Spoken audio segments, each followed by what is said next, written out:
Hello बच्चों, मेरा नाम जिशान अशरफ और मेरा प्यारा सा चैनल यूनिक साइंस वाला में आप सभी का स्वागत है। आज मैं एनसीईआरटी क्लास 10 साइंस का पहला चैप्टर पढ़ाने जा रहा हूँ, जिसका नाम है रासायनिक अभिक्रिया और समीकरण। देखिए क्या होता है। सबसे पहले आप जानिए रासायनिक अभिक्रिया क्या होता है। जब हम दो या दो से अधिक पदार्थ को आपस में मिलाते हैं तो एक नए गुणधर्म वाला पदार्थ बनता है, जिसको हम क्या कहते हैं, रासायनिक अभिक्रिया कहते हैं। ठीक है, तो इसको एग्जाम्पल के थ्रू से समझिए क्या होता है। एग्जाम्पल, पहला एग्जाम्पल देखिए। एग्जाम्पल H2+O2 मिलकर बनाएगा 2H2O। यहाँ पे बैलेंस है। कैसे ये रिएक्शन होता है ये भी अभी समझाया जाएगा। ठीक, तो देखिए दूसरा एग्जाम्पल आप लेते हैं C+O2, ये मिलकर बनाए क्या, CO2। उसी तरह से तीसरा एग्जाम्पल देखिए, ये बनाया क्या, Mg+O2, ये बना लिया MgO, 2MgO। ठीक है, अब देखिए कुछ बच्चों को ये कहा जाता है कि ये जब चैप्टर पढ़ते हैं तो रिएक्शन उनको समझ में नहीं आती है। सर ये रटा जाए कि क्या किया है, रटने की जरूरत नहीं है। आप अच्छे से समझिए। देखिए H2 और O2, शुरू में हमने लिखा था H2 और O2, और ये जो 2 है वो मैंने बाद में भरा है। मतलब ये देखिए, जब रिएक्शन या कोई भी रासायनिक अभिक्रिया को बैलेंस किया जाता है तो उसके अणु में चेंज किया जाता है, ना कि परमाणु में। ठीक, इस बात को किनारे करते हुए एक और बात समझिए कि जब गैस रिएक्शन में कोई गैस आता है तो उसको कभी सिंगल फॉर्म में नहीं लिखा जाता है। क्यों नहीं लिखा जाता है, इसका रीजन हम अगले वीडियो में बताएंगे। ठीक है, तो कभी भी गैस आए, वो नाइट्रोजन हो, ऑक्सीजन हो, या कोई नाइट्रोजन कोई भी गैस रहे, तो उसको हम क्या लिखते हैं, H2, ऑक्सीजन है तो O2, नाइट्रोजन है तो H2, इसी तरह से लिखते हैं। तो देखो यहाँ पर H2 हमने लिखा था और क्या साथ में O2। ठीक, तो यहाँ पर H2 और O2। तो एक चीज और जानिए, ये रिएक्शन कैसे होता है। कुछ बच्चे रटते हैं 2H2+O2, रटने की कोई जरूरत नहीं। समझिए, सबसे पहले जानिए हाइड्रोजन को हमने ये बताया गैस कभी सिंगल फॉर्म में नहीं लिखते, इसको H2 के फॉर्म में लिखते हैं। लेकिन ये कैसे हुआ है रिएक्शन, ये समझिए। जैसे हाइड्रोजन है, हाइड्रोजन जब आप पीरियोडिक टेबल देखेंगे तो हाइड्रोजन को क्रम संख्या 1 दिया गया है, मतलब परमाणु क्रमांक इसका 1 है।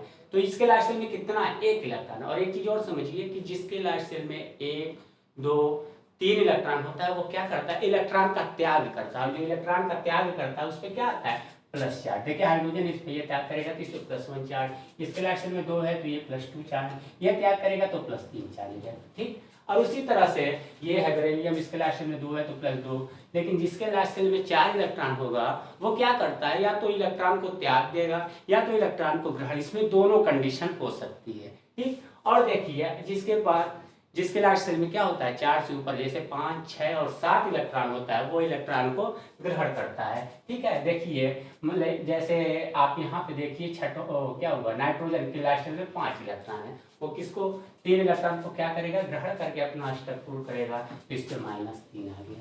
उसी प्रकार ऑक्सीजन है, इसके लास्ट सेल में 6 इलेक्ट्रॉन है, क्या करेगा, इलेक्ट्रॉन को ग्रहण करेगा, कितना, 2 इलेक्ट्रॉन, तब इसका अष्टक पूर्ण होगा, तो ये 2 इलेक्ट्रॉन को ग्रहण करेगा, इसलिए इस पे -2 आ गया।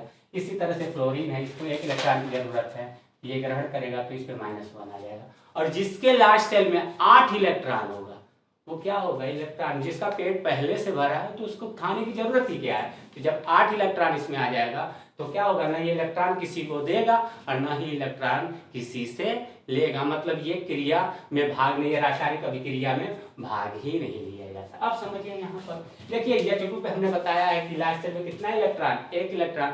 अब हाइड्रोजन इलेक्ट्रॉन को त्यागेगा, 1 इलेक्ट्रॉन पर 1 प्लस चार्ज। और हम अभी बैलेंस करने से पहले बताए थे हाइड्रोजन 2 होता है, जैसे गैस को हम सिंगल फॉर्म में नहीं लिखते हैं, तो 2 हाइड्रोजन था तो उस पर +2 चार्ज हो गया। ठीक, अब देखिए इस तरह से समझिए, अभी +2 चार्ज हो गया। और ऑक्सीजन में हमने बताया कि लास्ट सेल में 6 इलेक्ट्रॉन, ये क्या करेगा, इलेक्ट्रॉन को ग्रहण करेगा। कितना ग्रहण करेगा, अष्टक को 2, तो यहाँ पे आ जाएगा 1 ऑक्सीजन पे -2, तो 2 ऑक्सीजन है तो इस पे कितना आ जाएगा, -4।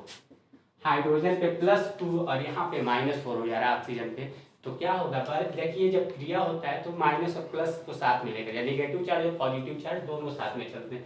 देखिए कभी धातु धातु में रिएक्शन नहीं होता है, हमेशा धातु और अधातुओं के बीच रिएक्शन होता है। जो इलेक्ट्रॉन को त्यागता है वो धातु होता है, जो इलेक्ट्रॉन को ग्रहण करता है वो अधातु होता है। तो देखिए ये धातु है, ये यहाँ पे देखिए इलेक्ट्रॉन को हाइड्रोजन क्या किया है, इलेक्ट्रॉन को त्यागा है। हाइड्रोजन है कितना, प्लस हाइड्रोजन 2 है और एक हाइड्रोजन पे +1 चार्ज होता है और 2 हाइड्रोजन पे कितना होगा +2 चार्ज, और एक ऑक्सीजन पे हमने बताया कि -2 और 2 हाइड्रो ऑक्सीजन पे कितना हो जाएगा -4 हो जाएगा। देखिए यहाँ पे चार्ज तो अपोजिट है, एक प्लस एक माइनस है, बट हाइड्रोजन पे जो आवेश है मतलब चार्ज है वो कितना है 2 है और इस पे 4 है, तो क्वांटिटी सेम नहीं है, इसलिए इसको हम बैलेंस कर लेते हैं और ये क्या बनता है 2H2O। और एक चीज और हमने बताया था कि देखिए जिससे मिलकर 2 या 2 से अधिक पदार्थ को जब आपस में मिलकर एक नए गुणधर्म वाला पदार्थ बनता है उसी को रासायनिक अभिक्रिया कहते हैं। देखिए हाइड्रोजन का काम क्या होता है आग लगाना, मतलब आग जलाने में सहायक होता है। उसी तरह से ऑक्सीजन तो वो भी आग जलाने में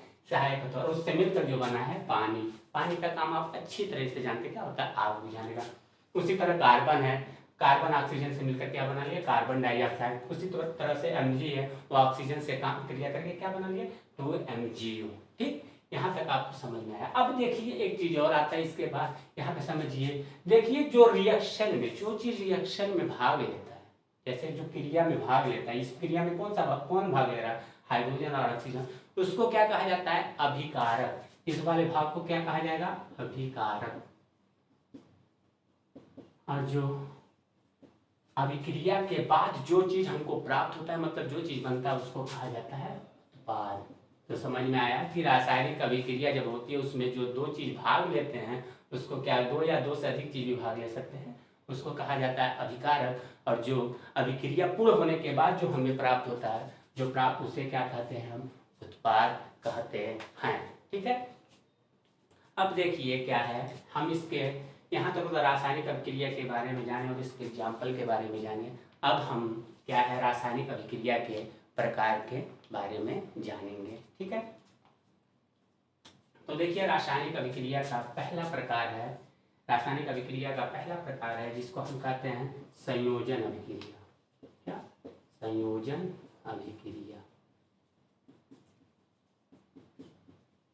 संयोजन अभिक्रिया। अब देखिए संयोजन अभिक्रिया क्या होता है, संयोजन अभिक्रिया जब 2 अभिकारक, हमने बता रखा है अभिकारक क्या होता है, जब जब 2 या 2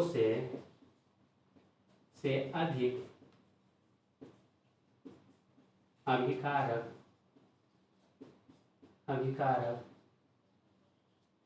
आपस में मिलकर एकल उत्पाद बनाते हैं, एकल मतलब सिंगल प्रोडक्ट, एकल उत्पाद बनाते हैं, तो उस अभिक्रिया को